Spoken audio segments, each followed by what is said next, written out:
I'm still alive, but my son treats me like I already died. This is how my podcast begins every single time. And today, I want you to stay with me until the very end. Because what happened to me is not just a story of abandonment. It is a story of betrayal, silence, survival, and finally, revenge. My name is Richard Hale. I'm 68 years old, a retired engineer, a father, or at least, I used to be a father. My wife died when my son, Daniel, was just 6 years old. I still remember that night like it is carved into my bones. Rain hitting the windows, a hospital silence in the house, and a small boy standing in front of me, holding his mother's photo. "Dad, why is Mum not breathing?" I had no answer. I held him close and said, "I've got you now. I'll take care of everything." That was the moment my life ended, and his survival began. From that day, I stopped living for myself. I worked 2 jobs. I cooked, I cleaned, I raised him alone. I became father and mother both. Every morning at 5 a.m., I would wake up just to prepare his lunch. Even when I was sick, I still drove him to school. Even when I had nothing left in my body, I still smiled for him. People told me, "You need a life too, Richard." But I always answered the same way. My life is him. Daniel grew up, smart, handsome, ambitious. I was proud. So proud that I never noticed when pride slowly started turning into distance. College came, then job, then independence. Slowly, I became a background character in his life. Calls reduced. Visits stopped. And then one day, he came home and said something I never forgot. "Dad, I'm getting married." I smiled like everything was fine. But something inside me quietly broke, because I realized my role was changing. From everything to someone he remembers sometimes. The wedding happened, and after that, everything collapsed silently. At first he still called, then messages, then nothing. I would sit near the phone at night like a fool, waiting for a sound that never came. One evening I called him. He picked up after a long delay. "Yeah, Dad, I'm busy." Busy. That one word started a new chapter of my life. Weeks later, he came to my house. Not for a visit, for a decision. "Dad, why don't you move in with us? It'll be easier." I remember smiling, because I thought, maybe he still cares. Maybe he still needs me. So I sold my house, the same house where I raised him, where his first steps happened, where his mother died. Every wall had a memory. I left all of it behind and moved into his home. At first, it felt like hope, a new beginning, a second chance. But hope is dangerous when it is false, because it doesn't break you immediately. It breaks you slowly. His wife, Emily, was polite, too polite. The kind of politeness that has distance hidden inside it. She would smile when I entered the room, but her eyes never did. At dinner, conversation stopped when I arrived.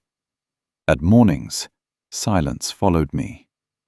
And Daniel became someone I no longer recognized. Busy, always busy. Even when he was sitting in front of me, I started feeling like a guest, then like a burden. One evening I overheard Emily whispering in the kitchen, "We can't keep doing this forever." I froze. My hands started shaking. Forever. That word stayed in my mind like poison.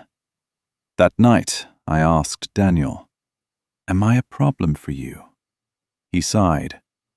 Dad, it's not like that. But he didn't finish the sentence, because he didn't need to. A week later, everything ended. Dad, we found a senior care place for you. Those words, I swear, they didn't just enter my ears. They went straight into my chest. I laughed. I actually laughed. You're joking, right? But Daniel didn't laugh back. That's when I understood. This was not a discussion. This was a decision. I need space, Dad. I have my own life. Space. From the man who gave him his entire life. I asked him one question. Do you remember your first day of school? He stayed silent. I continued. You were crying. You didn't want to let go of my hand. I stood outside the classroom for 3 hours just so you wouldn't feel alone. His eyes dropped, but his voice didn't change. Things are different now. Different. Yes, everything was different now. Except my love. That never changed. A week later, I was taken to a senior care facility. A small room, a metal bed, white walls that smelled like forgotten people. The door closed behind me. And for the first time in my life, I felt erased. Days passed. No calls, no visits, only silence.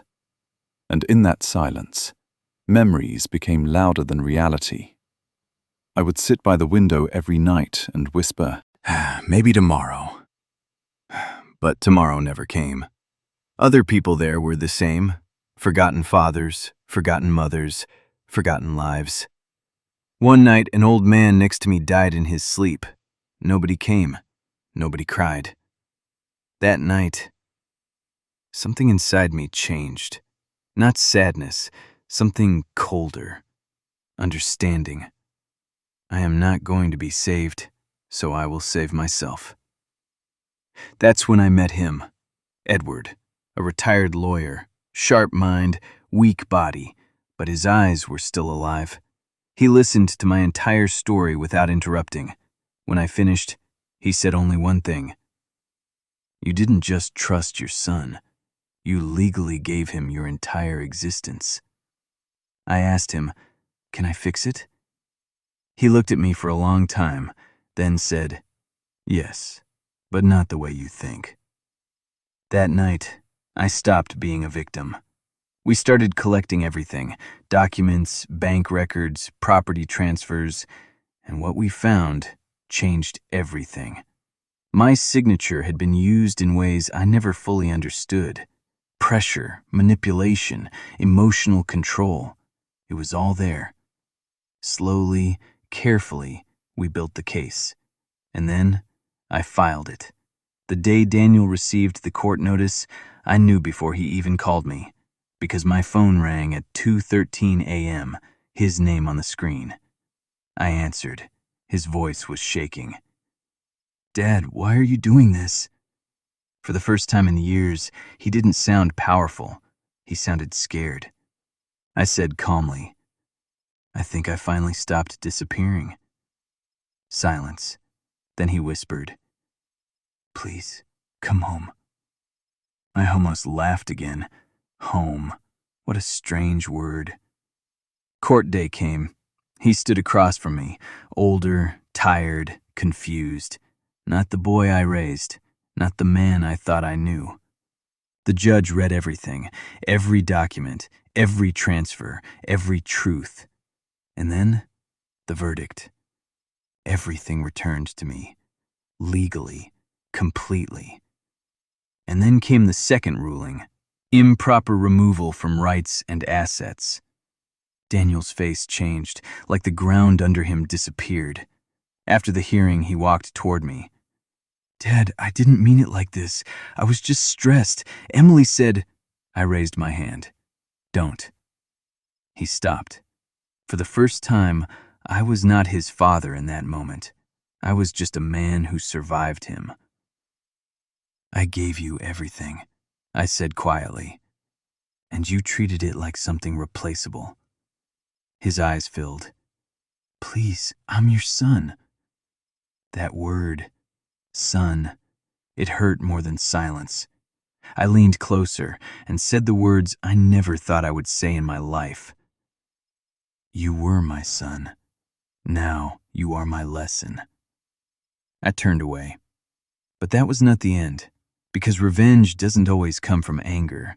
Sometimes it comes from silence. Weeks later, Daniel lost control of everything. The legal case exposed financial mismanagement tied to my assets. His job investigation began. His marriage broke under pressure. And slowly, everything he built using my foundation started collapsing. One night, he came to my house, standing outside. Rain is falling heavily, knocking. "Dad, please, I have nothing left." I stood behind the door, listening. For a moment, I almost opened it. Almost. But then I remembered the sound of that care home door closing. I whispered, "So did I." And I walked away. Now I live in my house again, the same house I built, the same house I was removed from. Sometimes I sit in the garden and think about everything, and I don't feel hatred. I feel something worse. Peace. Because the truth is, the day he abandoned me, he didn't just lose a father. He lost the man who held his entire world together. And when that man left, the world finally learned what absence feels like. This is my story, and if you are listening, never forget this. A father's silence is not weakness. It is the beginning of consequences, and consequence always finds its way home.